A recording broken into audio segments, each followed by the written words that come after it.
Apa kata Nabi Musa? Ini pelajaran buat kita semua yang setelah hijrah merasa musibah itu datang silih berganti. Kata Nabi Musa, qala asa rabbukum an yuhlika aduwakum. Semoga Tuhan kalian membinasakan musuh kalian. Wa yastakhlifakum fil ardi. Kemudian menjadikan kalian generasi penggantinya, menjadikan kalian khalifah-khalifah di muka bumi ini. Fayanzur kaifa ta'malun. Lalu Allah melihat bagaimana kelakuan kalian. Jadi ahibati fillah, ketika seorang bertobat dari masa lalu dia yang penuh dengan dosa, bukan berarti setelah dia bertobat hidup dia akan nyaman. Karena sebagian orang, anak kenal beberapa sahabat, beberapa orang lah yang dia dulunya kerja di lembaga riba, sampai kemudian mereka hijrah. Tidak sedikit di antara mereka yang hijrahnya disebabkan adanya banyak masalah. Memang di tempat kerjanya ada masalah, keluarganya bermasalah, ya, kemudian ada penyakit di fisiknya, macam-macam lah masalah, kemudian dia hijrah. Mungkin dia berpikir dengan aku hijrah masalahku selesai, padahal tabiat kehidupan dunia ini ujian dari Allah Azza wa Jalla. Maka tatkala dia hijrah, dia merasa susah. Dan akhirnya ada sebagian di antara mereka yang kembali seperti dulu. Anak kenal juga dengan ya beberapa orang yang dulunya mungkin artis, penyanyi. Ketika dia hijrah, sulit ekonominya, dikucilkan oleh keluarganya. Kemudian dia berpikir kalau dia kembali ke masa lalunya, hidupnya akan lebih nyaman dan menyenangkan. Balik dia jemaah. Allah Azza wa Jal menyuruh kita bertaubat dengan taubatan nasuha. Kata Allah, di panggilan terakhir, jadi dalam Al-Quran itu ada 89 panggilan ya ayyuhalladzina amanu. Ana mau tanya, yang nomor 89, oh, bacakan. Masya Allah, betul, kasihkan kepada beliau. Ya, yang terakhir yang nomor 89 itu di surat At-Tahrim ayat 8 yang baru saja dibacakan. Ya ayyuhalladzina amanu tubu. Artinya setelah dipanggil dengan panggilan pertama, kedua, ketiga, ke-40, ke-50, ke-60, ke-70, ke-80, kemudian dipanggil yang ke-88 di At-Tahrim juga di surat yang sama, agar menyelamatkan diri. Ya ayyuhalladzina amanu qu anfusakum wa ahlikum nara. Wahai orang-orang beriman, selamatkan diri kalian dan keluarga kalian dari api neraka. Kemudian itu ayat 6. Ayat 8 Allah mengatakan ya ayyuhalladzina amanu tubu. Wahai orang-orang beriman, bertobatlah kalian. Taubatan nasuha. Bukan taubat yang biasa-biasa, tapi taubat yang murni. Taubat yang bersih dari embel-embel. Taubat untuk Allah Azza wa Jalla. Dan syarat taubatan nasuha itu 3+1. Siapa yang mau nyebutin? Nah, Yang pertama menyesali. Meninggalkan apa? Meninggalkan dosanya. Yang ketiga bertekad untuk tidak mengulangi.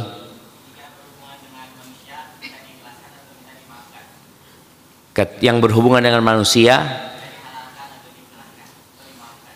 atau dikembalikan. Minta diikhlaskan doang, balikan gitu kan, Pak. Barakallahu fikum. Kasihkan dulu dia.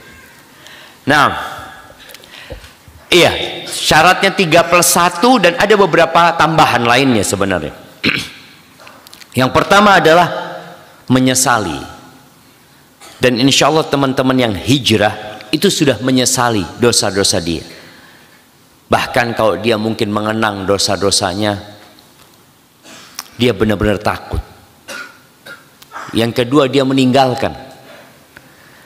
Dan meninggalkan ini usahakan secara totalitas. Karena ada sebagian mereka yang meninggalkan dosa, tapi alat-alat untuk berbuat dosanya masih di rumah. Contoh, dia mungkin pemusik ya. Tetap gitar-gitarnya ditaruh di rumah sama dia. Dia udah nggak main lagi. Dan dia benar-benar meninggalkan sebenarnya. Yang seperti ini boleh jadi membuat dia tertarik untuk kembali. Dia lihat ada kawan yang cerita, anu udah tobat, anak taruh gitar Ustaz, karena ya buat kenang-kenangan lah. Kok kenang-kenangannya dosa gitu. Ketika suatu saat dia lagi futur, dia ngomong, anak ambil lagi. Dia main lagi. Maka tadi menyesali, meninggalkan. Yang ketiga bertekad untuk tidak mengulangi. Kalau ada hubungannya dengan manusia, tadi boleh jadi kita minta maaf kepada mereka. Kalau harta yang kita ambil dari mereka kita kembalikan kepada mereka.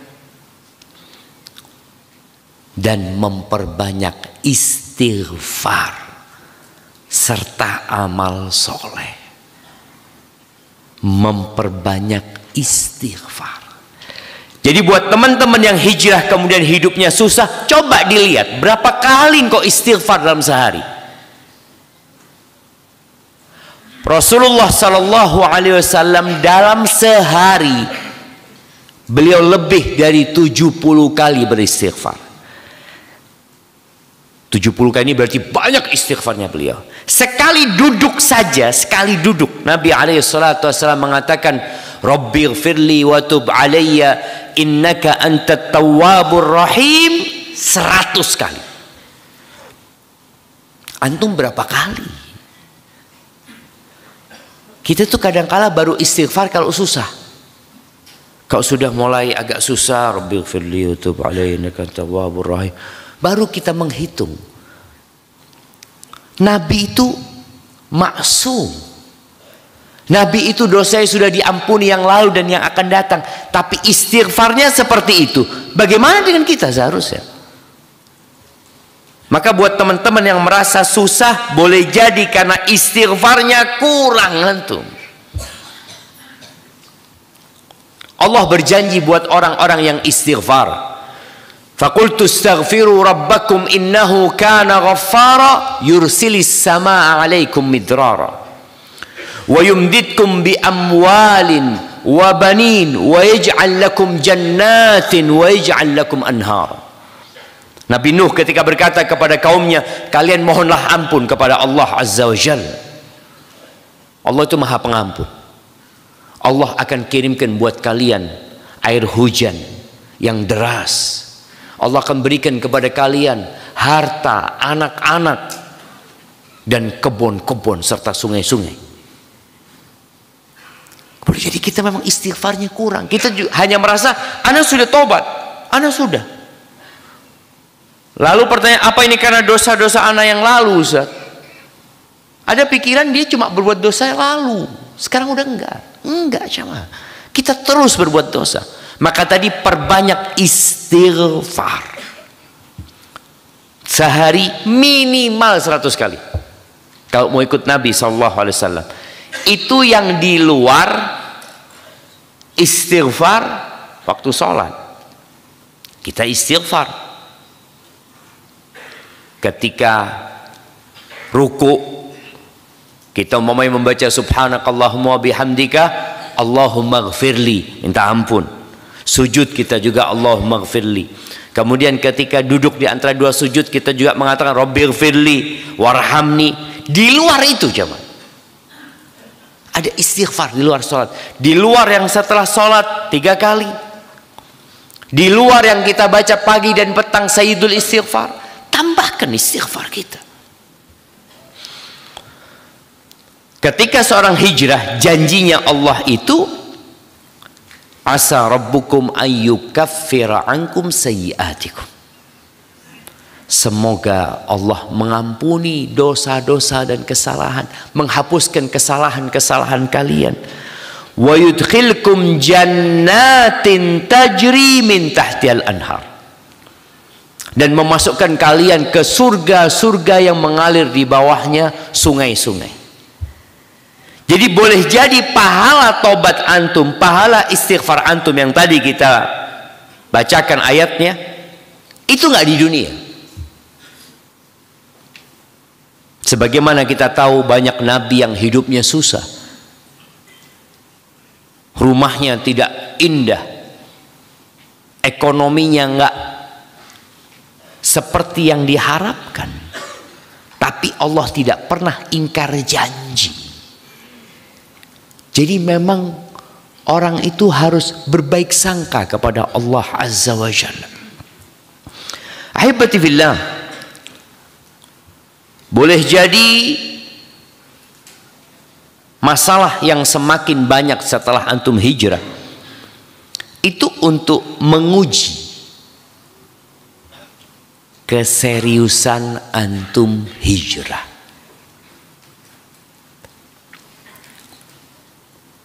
Ada artis yang hijrah pakai jilbab, ada artis yang buka jilbab.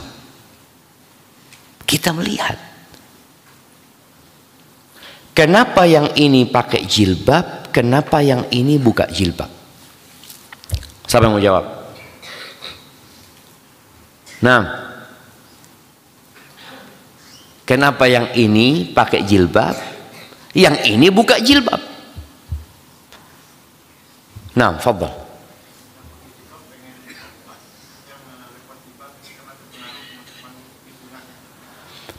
Yang pakai jilbab karena bertobat, yang lepas jilbab karena pengaruh teman-temannya, bukan karena kondisinya sulit. Boleh jadi. Nah, oke, kita kasih aja yang nggak apa-apa, yang besar juga jemaah. Ahibati fillah, innamal a'malu binniyat. Apakah semua orang yang pakai jilbab itu karena Allah Azza wa Jalla? Belum tentu. Ada yang pakai jilbab karena memang lagi tren pakai jilbab, lagi tren pakai jilbab ya, tapi roknya pendek. Ana lihat loh jemaah, ana lihat. Allahu Akbar, gimana ceritanya ini? Sebagian perempuan emak-emak itu ke pasar, males mau nyisir rambut apa ini, akhirnya pakai jilbab aja, pakai kerudung, jadi enak dia. Walaupun pakai lengan pendek, roknya setengah betis, karena nggak boleh isbal. Astagfirullahaladzim, astagfirullah. Innamal a'malu binniyat. Jadi ketika orang hijrahnya itu karena ikut-ikutan, maka berbeda dengan yang hijrahnya karena Allah Azza wa Jalla. Di situ akan ada tes, ada ujian untuk memastikan engkau ini hijrahnya karena apa sih? Ada yang karena suami, ada yang karena istri, ada yang karena di PHK, ada yang karena diterima kerja. Ada syaratnya yang bekerja di tempat ini harus sholat 5 waktu di masjid. Sholat dia jemaah karena kerja. Boleh jadi dengan berjalannya waktu kemudian dia sadar, lalu Islamnya jadi benar, Salatnya pun jadi khusyuk. Rasul sallallahu alaihi wasallam ketika membagikan harta rampasan perang kepada tokoh-tokoh Quraisy, pemimpin-pemimpin kabilah ya, yang sebagian mereka akhirnya masuk Islam. Mungkin sebagian di antara mereka masuk Islamnya karena harta. Boleh jadi ini menjadi pendorong dia. Setelah dia belajar Islam, mengerti Islam, Islamnya jadi benar. Allah akan adakan ujian. Makanya di surat Al-Ankabut ya, ayat 1 sampai 3, Allah mengatakan alif lam mim ahasiban nasu ayyutraku ayyaqulu amanna wahum la yuftanun. Apakah manusia mengira dengan mereka mengatakan kami beriman, mereka akan ditinggalkan, dibiarkan hidupnya senang, mereka tidak dikasih fitnah? Kata Allah, walaqad fatanna alladzina min qablihim, kami telah memberikan fitnah, ujian, bala kepada siapa? Alladzina min qablihim, kepada orang-orang yang sebelum mereka. Tadi cerita kita Nabi Musa, ceritanya kaumnya Nabi Musa, kita berikan fitnah kepada mereka. Fala ya'lamanna Allahu alladzina sadaqu wa la ya'lamanna al-kadzibin.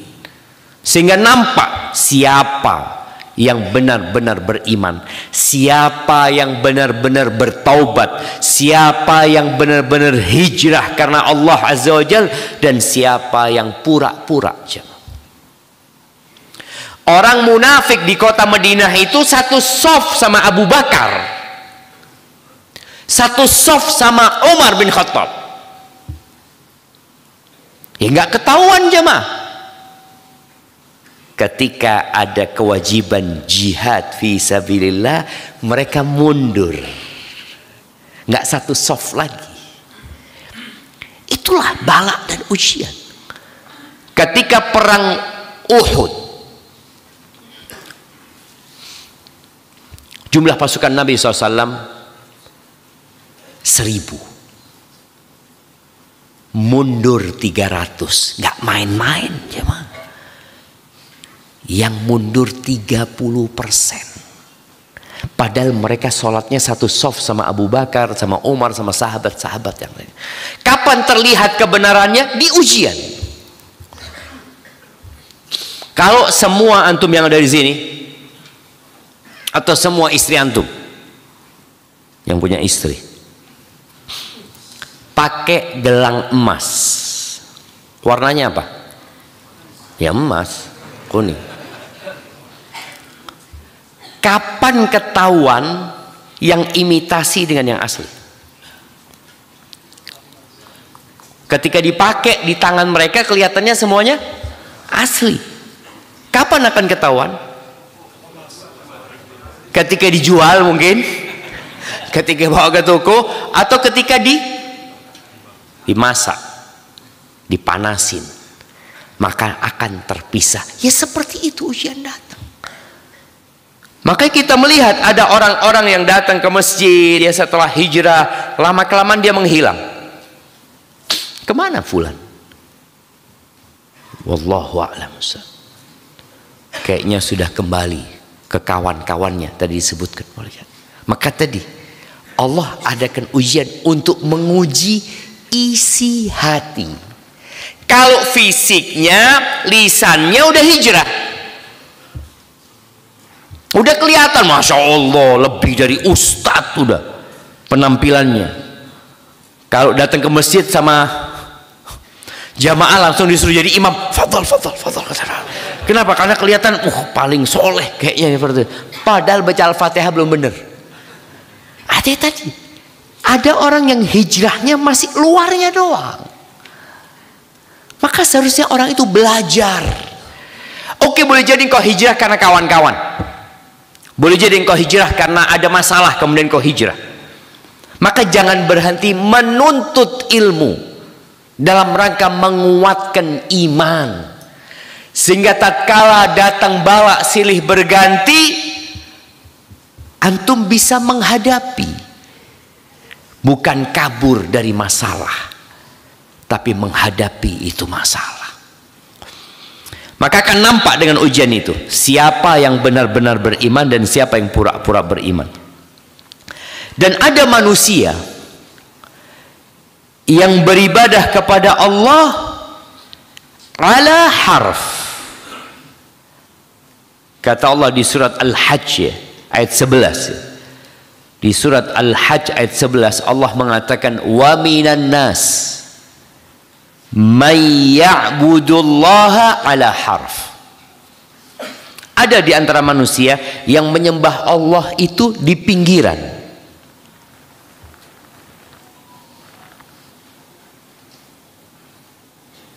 Nah, antum lihat di pinggiran. Ini berpotensi jatuh, tapi ternyata enggak juga ya. Enggak jatuh ya, Mas. Baik. Fa in asabahu khairun itma'anna bih. Kalau dia hidupnya nyaman, senang, dapat banyak manfaat setelah dia hijrah, oh, berarti benar hijrahku ini. Benar agama ini. Wa in asabathu fitnah, kalau dia terkena fitnah, ujian, kesusahan, kesulitan, ana minta maaf ya, in qalaba ala aqibai, jatuh. Afwan, masyaallah, jazakallahu khair. Seperti itu. Dia enggak, kalau di sini mau digoyang dia apa, jatuhnya ke sini balik lagi, jatuhnya ke sini balik lagi. Tapi kalau di pinggiran ya udah. Sekali kena fitnah ujian balik dia. Apa kata Allah? Khasirat dunya wal akhirah. Dia rugi dua-duanya. Dia berpikir dengan dia balik dia akan menikmati dunia. Lah. Dia akan rugi dunia dan akhirat. Dzalika huwal khusranul mubin. Itu adalah kerugian yang sangat nyata. Nyesalnya orang ini nggak ketulungan karena dia udah dapat hidayah, dia udah tahu, kemudian dia tinggalkan gara-gara terkena ujian, kasih penyakit. Sampai kemarin ketika terjadi COVID, itu ada cerita seorang kawan di sini, di Tangerang sini atau di tempat lainnya. Ini orang punya istri 2. Ketika terjadi COVID, berantakan ekonominya, jemaah. Nggak ada pemasukan dia. Akhirnya ya ribut di rumah mungkin. Apa? Ini orang udah ngaji. Istrinya cerita, dia itu mau gantung diri. Karena dia merasa hidupnya penuh dengan penderitaan dan tidak tahu bagaimana besok lusa. Loh, bagaimana besok lusa? Besok itu belum tentu kita hidup. Nggak perlu kau bunuh diri. Kalau rizkimu habis, besok kau mati. Oh gitu, ya sudah. Tapi alhamdulillah dipanggilkan seorang ustadz, akhirnya dia mengurungkan bunuh dirinya. Anda nggak tahu detail ceritanya, tapi kira-kira seperti itu ceritanya. Tapi ujian akan datang setelah antum hijrah. Antum jangan dipikir para sahabat setelah hijrah hidupnya nyaman mereka. Abu Bakar dan Bilal setelah meninggalkan kota Mekah sampai ke kota Madinah jatuh sakit. Sakit mereka berdua. Karena mereka berada di tempat yang tidak biasa. Apalagi di Madinah pada waktu itu memang ada wabah. Orang yang masuk kota Madinah biasanya minum air kota Madinah sakit. Sebelum akhirnya Nabi SAW berdoa untuk dipindahkan. Melihat kondisi para sahabat yang rindu sama Mekah, karena mereka berada di tempat orang lain, jemaah. Numpang gitu loh mereka, jemaah. penghasilannya tentunya nggak seperti ketika mereka kerja di Mekah. Apalagi kota Madinah bukan kota perdagangan ya, kota perkebunan. Bangsa Quraisy mereka pedagang-pedagang. Sulit mereka hidup di kota Madinah, tapi itu ujiannya. Akhirnya Nabi SAW berdoa, Allahumma habbib ilaina al-Madinah kahubbina li Makkah au asyad. Ya Allah, cintakan kepada kami kota Madinah sebagaimana kecintaan kami kepada kota Mekah atau lebih dahsyat lagi. Diuji jangan. Sampai kota Madinah mereka hidupnya sulit secara ekonomi. Hampir 80 sahabat tidur di masjid. Jadi nol jamaah. Bener-bener nol. Sebagian kita hijrah nggak nol. Jadi dia hijrah masih punya ini, masih punya rumah, masih punya motor, masih punya istri, masih ada. Nih sahabat sampai kota Madinah nol. Tapi mereka tidak berhenti untuk bersabar. Berapa tahun sabarnya para sahabat Nabi? Tahun kedua terjadi perang Badar. Tahun ketiga terjadi perang Uhud. Tahun keempat ada Ghazwatul Muraisi' ya, ada Bani Nadir. Kemudian tahun kelima terjadi perang Ahzab. Perang Ahzab ini Allah ceritakan di surat Al-Ahzab benar-benar sangat menegangkan. Bagaimana Allah ceritakan di surat Al-Ahzab ya, di ayat 10 dan 11. Idh ja'ukum min fawqikum, ketika mereka datang dari atas kalian. Wa min asfala minkum, datang dari atas, datang dari bawah. Wa idh zaghatil absar wa balaghatil qulubul hanajir. Mata para sahabat ini sudah terbelalak, bingungan jamaah. Dan jantung yang letaknya di sini Allah gambarkan sudah sampai ke kerongkongan jamaah. Menakutkan sekali. Padahal sudah 5 tahun hijrah. Mungkin orang berpikir setelah 5 tahun ya seharusnya sudah mulai nyaman, enggak, ditambahin ujian. Wa tadhunnuna billahi dhununa. Kalian berprasangka yang macam-macam kepada Allah Azza wa Jalla. Ada prasangka, kok gimana kita katanya benar, tapi kok kita terus dikasih ujian. Kita udah hijrah, kita katanya akan dikasih kemenangan, tapi kok terus diserang. Belum selesai gitu loh. Apa kata Allah? Hunalika betuliyal mu'minun wa zulzilu zilzalan syadida. Di sanalah orang-orang beriman dikasih bala, diuji dan digoyahkan, diguncangkan hati mereka dengan guncangan yang syadida, yang dahsyat sekali, benar-benar untuk membuktikan engkau beriman atau engkau pura-pura beriman. Karena ada orang beriman yang dicari dunia, hijrah yang dicari dunia. Lu dunianya akan kau tinggalkan. Subhanallah ya. Adapun orang-orang yang beriman, yang benar keimanannya, di ayat 22 dari surat Al-Ahzab ini Allah mengatakan walamma ra'al mu'minun al-ahzab, ketika orang-orang beriman melihat ada 10.000 pasukan sekutu sampai kota Madinah, 10.000 di saat musim dingin, tidak ada buah di kota Madinah. Mereka biasa makan kurma, tapi pada saat itu hampir nggak ada sudah. Kurma itu panennya di musim panas. Di musim dingin itu ya mereka mungkin ada usaha lainnya. Mereka dalam kondisi lapar, ketakutan. Tapi orang-orang beriman ketika melihat itu, apa kata mereka? Hadza ma wa'adana Allahu wa rasuluh. Ini yang dijanjikan sama Allah dan Rasulnya. Ini yang dijanjikan. Janji apa? Wa sadaqallahu wa rasuluh. Benar yang dijanjikan Allah dan Rasulnya. Wa ma zadahum illa imanan wa taslima. Nih bedanya.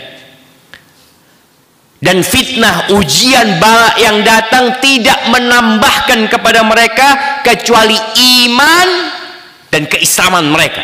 Mereka tambah berserah diri sama Allah Azza wa Jalla. Mereka tahu bahwa diri mereka adalah hamba-hamba Allah yang tidak memiliki sesuatu pun di muka bumi. Seharusnya memang ketika antum setelah hijrah, bala itu datang silih berganti, bertambah keimanan antum. Ini yang dijanjikan oleh Allah dan Rasulnya. Janjinya ada di surat Al-Baqarah ayat 214. Allah mengatakan, am hasibtum an tadkhulul jannah. Apakah kalian mengira kalian akan masuk surga? Walamma ya'tikum mathalul ladzina khalau min qablikum. Sedangkan kalian belum ditimpa seperti apa yang menimpa orang-orang sebelum kalian. Massathumul ba'sa wadh-dharra wa zulzilu. Mereka ditimpa penyakit, kesulitan ekonomi, diserang oleh musuh, diguncangkan keimanan mereka dengan ujian-ujian. Sampai mereka mengatakan hatta yaqular rasul walladzina amanu ma'ahu mata nasrullah. Mereka bertanya, kapan pertolongan Allah? Jemaah, ala inna nasrallahi qarib. Sesungguhnya pertolongan Allah itu qarib, dekat. Jadi kalau antum kondisinya sekarang, anak sulit sekarang Ustaz, anak ini belum selesai kena masalah ini lagi, ini belum selesai kena masalah ini. Antum yakin nggak pertolongan Allah dekat? Atau antum akan mundur? Kemudian aku berpikiran kayaknya nggak benar hijrah ana ini. Apa bukti hijrah antum tidak benar? Kondisi ana tambah sulit hidupnya. Oh, berarti orang-orang yang kaya raya yang senang hidupnya itu yang benar. Enggak, syama. Innal ladzina kafaru yatamatta'un. Sesungguhnya orang-orang kafir itu bersenang-senang hidupnya. Wa ya'kulun, dan mereka sibuk kulineran. Mungkin ada restoran-restoran mahal yang muslim nggak bisa masuk ke sana karena mahal. Mereka masuk, mereka makan, menikmati. Kama ta'kulul an'am, seperti makannya binatang ternak. Wan naru mathwan lahum, neraka adalah tempat buat mereka. Dan kita harus yakin ya bahwa janji Allah itu benar dan pertolongannya dekat. Dan bala itu disesuaikan dengan keimanan. Jadi kalau antum lihat bala antum semakin besar, ini sebagai ujian tadi dan sebagai pemberian anugerah Allah kepada antum. Karena besarnya pahala sesuai dengan besarnya bala.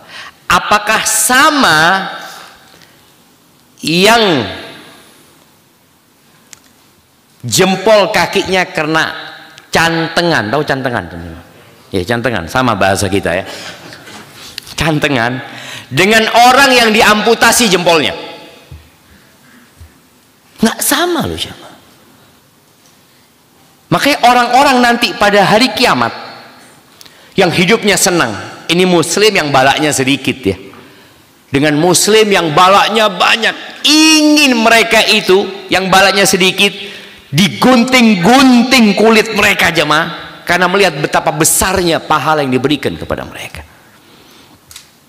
Dan kata Nabi alaihi salatu wassalam, Di dalam hadis yang diriwayatkan Abu Dawud, innal abda idza sabaqat lahu minallahi manzilatun lam yablugha bi amalihi, kalau Allah Subhanahu wa taala sudah memberikan kepada hamba ini sebuah kedudukan di surga yang amalnya nggak cukup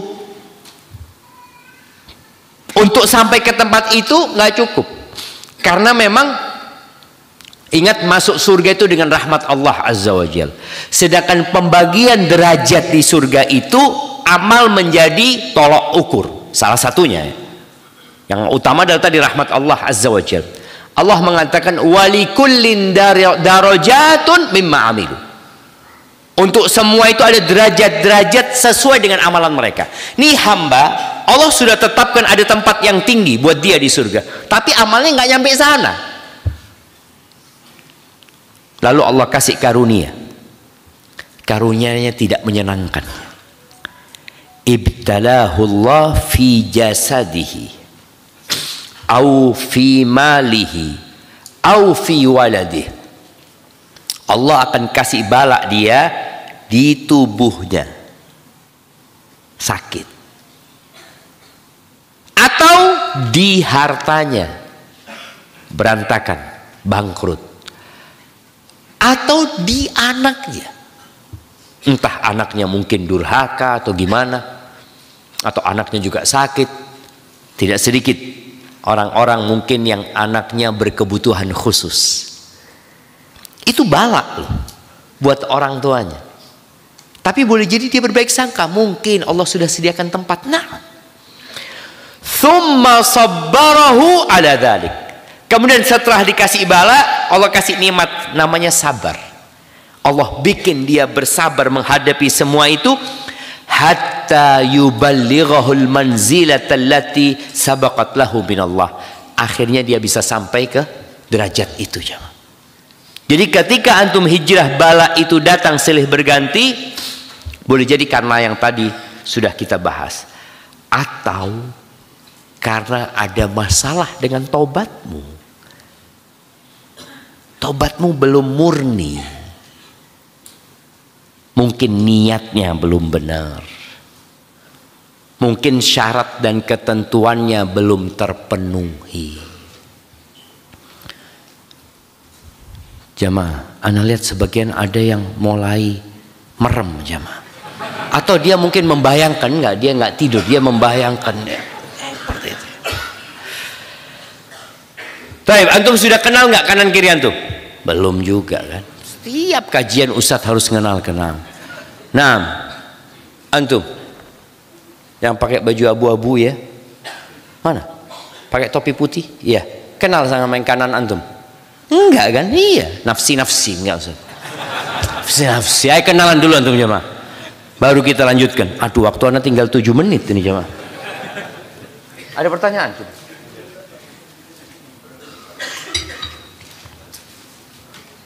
Loh, antum udah kenalan belum? Masih bengong gitu ya. Astagfirullahaladzim. Nah, tafadhol jemaah, antum salaman, dosa-dosa antum berguguran. Ini masalahnya. Hijrah tapi nggak ngamalin ilmunya.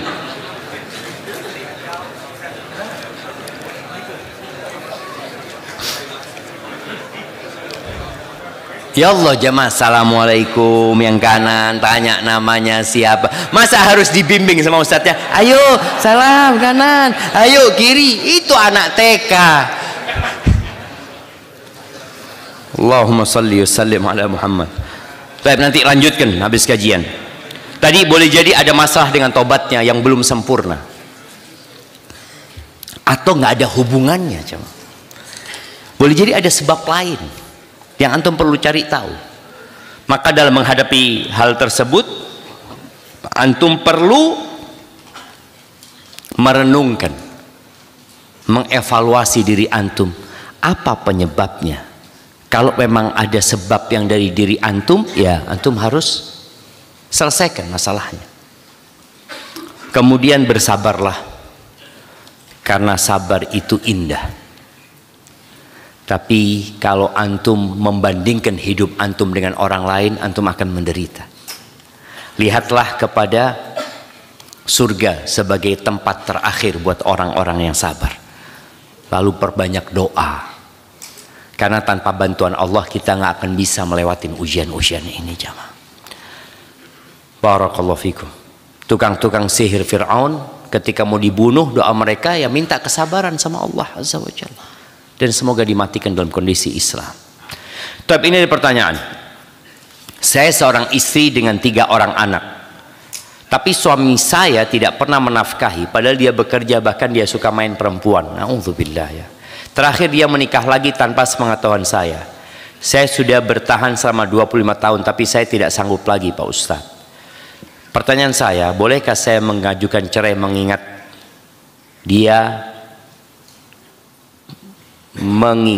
dia nggak mau pisah?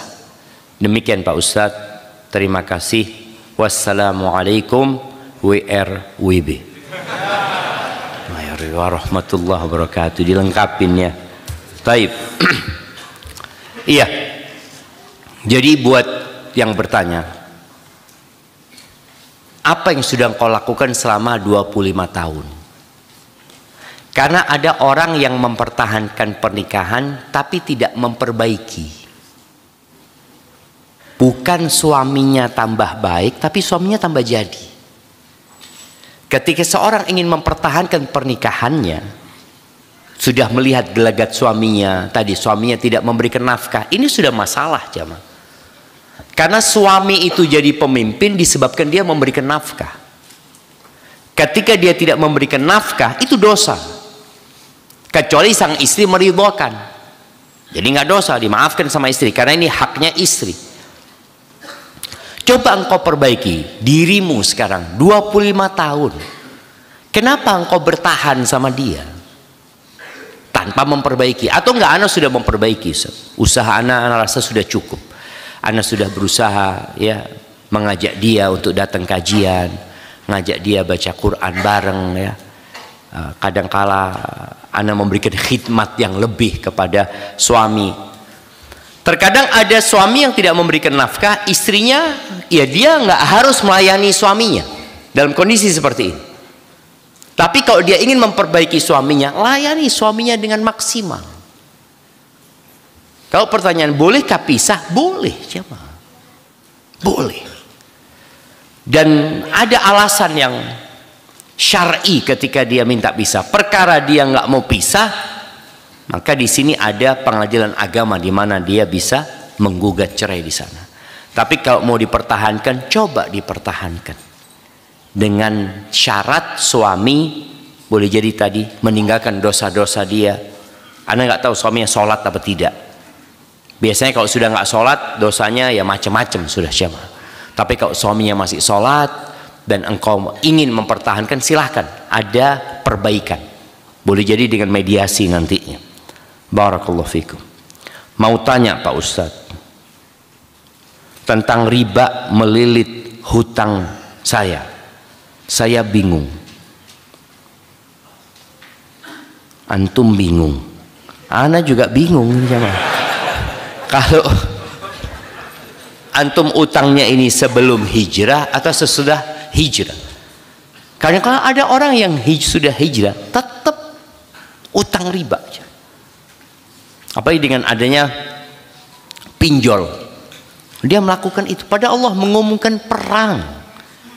Maka nasihat ana, bertobatlah kepada Allah dengan taubatan nasuha.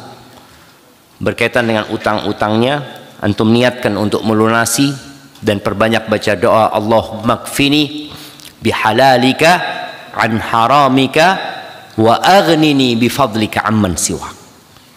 Ya Allah, cukupkan aku dengan yang halal sehingga aku nggak butuh sama yang haram, dijauhkan dari yang haram. Kemudian cukupkan aku dengan karuniamu sehingga aku nggak butuh sama manusia. Minta sama Allah Azza wa Jalla, perbanyak istighfar, perbanyak beneran, jangan duduk baca istighfar ya terus sambil terus bekerja. Insya Allah Allah kasih solusi.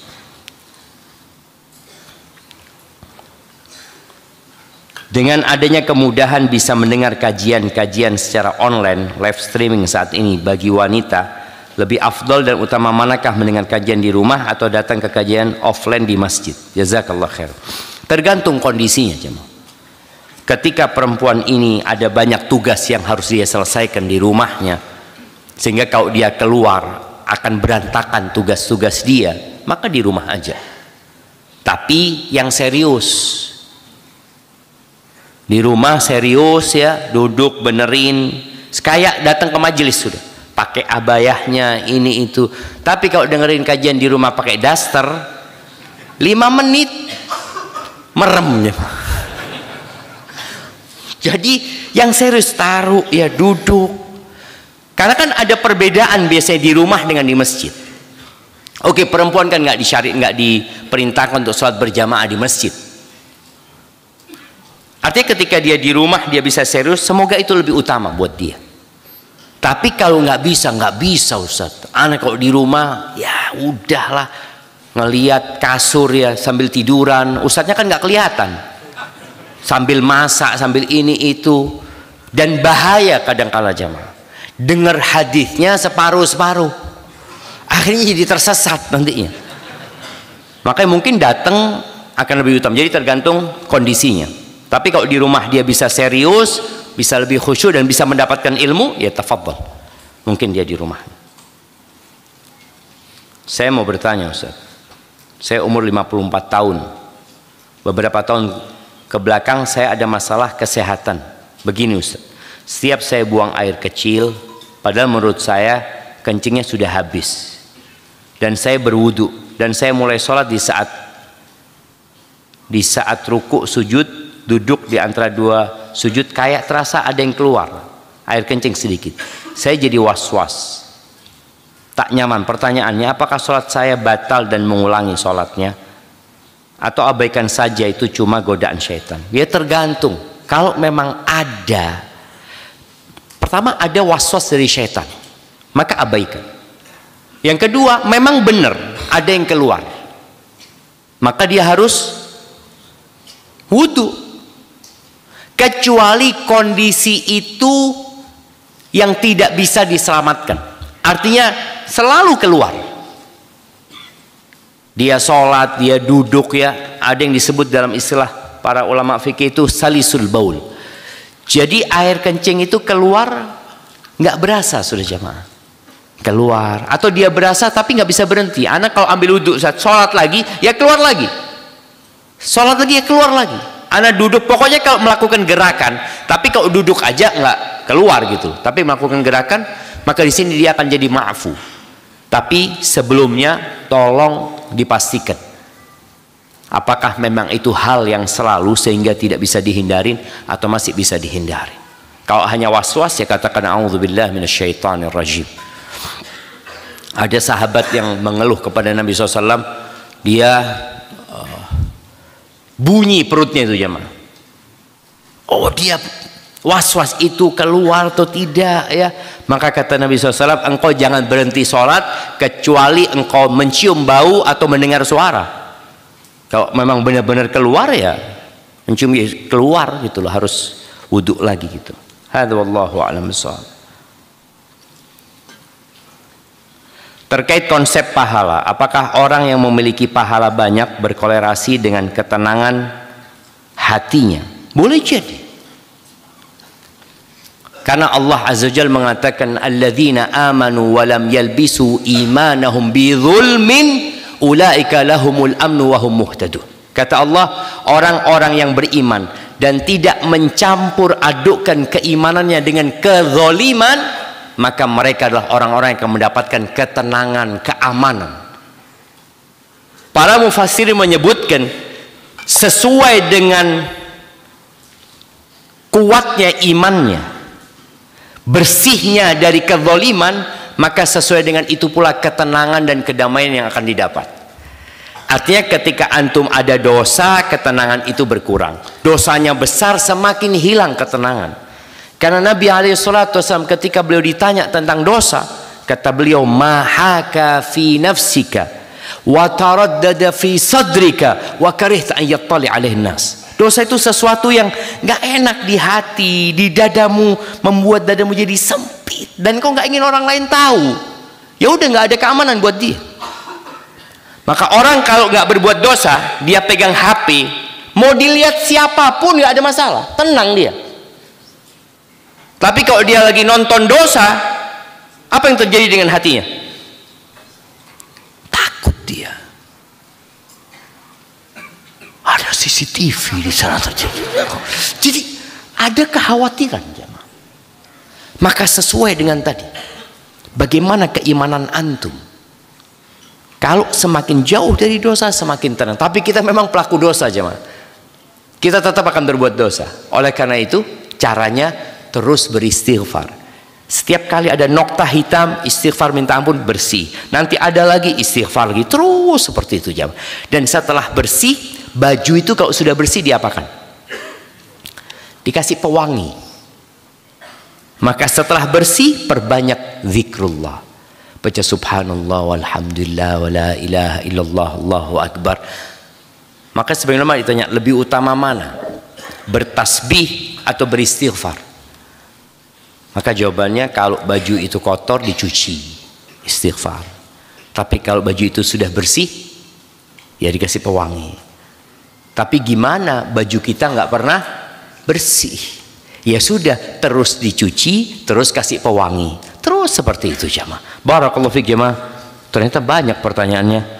Ana mohon maaf karena waktu yang memisahkan kita. Semoga kita bisa berjumpa di lain waktu. Jazakumullah khair. Subhanakallahumma bihamdika asyhadu an la ilaha illa anta astaghfiruka wa atubu ilaik. Wassalamualaikum.